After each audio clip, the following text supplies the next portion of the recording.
Latest on the battle to stop migrants being housed on the former RAF base in Essex. RAF Wethersfield, of course, could house as many as 1,700 male asylum seekers. But the charity Care for Calais is taking legal action against the government. It says its efforts are a bid to literally safeguard people's lives. Well, I'm joined now by Alan McKenzie, who is the chair of the Fields Association. Thanks for joining us on the show, Alan.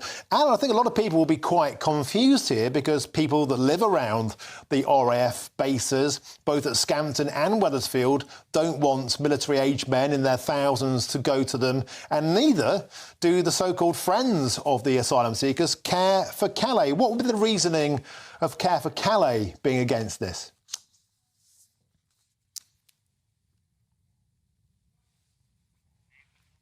We just lost him.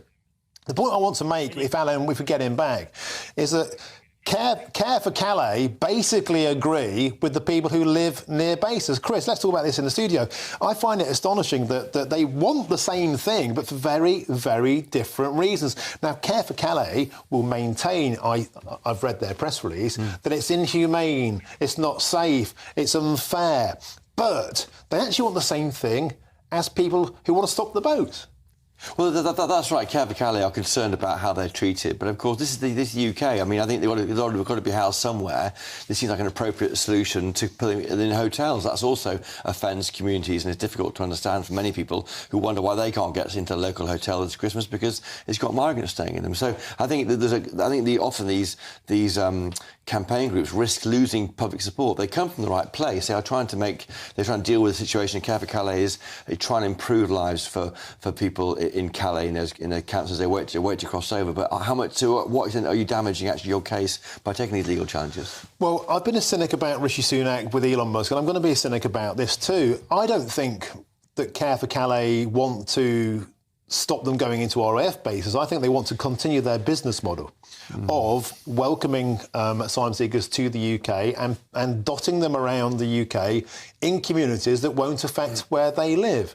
I think the bleeding hearts aren't necessarily always, their first eye isn't on the welfare of people who, after all, are staying in barracks that have been perfectly hospitable for RAF crews for many, many decades. It comes to the right place. I mean, Care for Calais is trying to look after people who are living homeless, really, before they're waiting to come across the UK. But at what point do the charities start to almost reinforce the behaviours they're trying to help, so it becomes a kind of support service?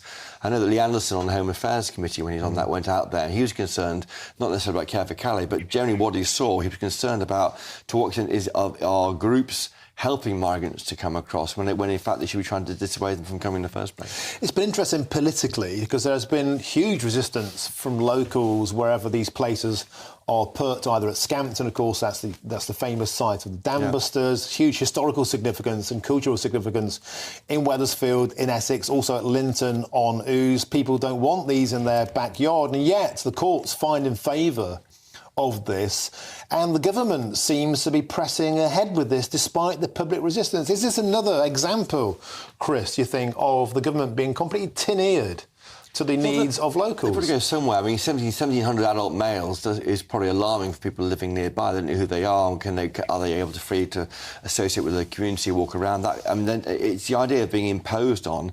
But what are the alternatives?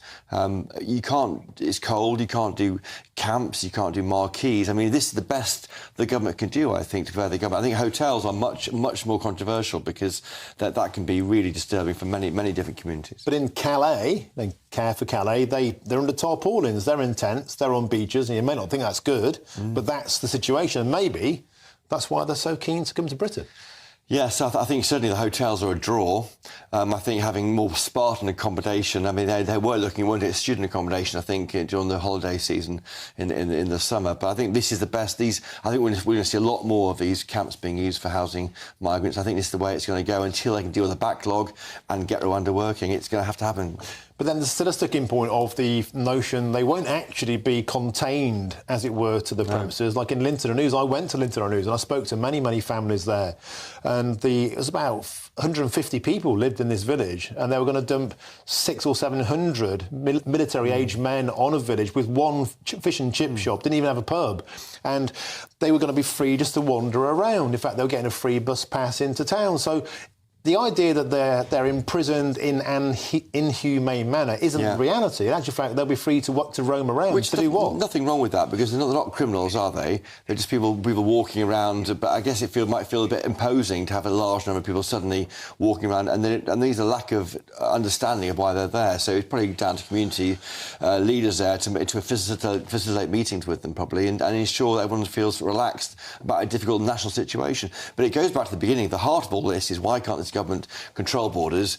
Many voted to leave the European Union to control borders and laws. It's not happening, and it's a failure on this government's part, and they will be punished at the election. I think next year's election, immigration will be a huge issue in it, and here's a case in point. Yeah, and if they stop the boats, and they wouldn't need to put them on RAF bases, they wouldn't need to put them in £8 million a day hotels, but they're measurably not achieving that. OK, thanks, Chris.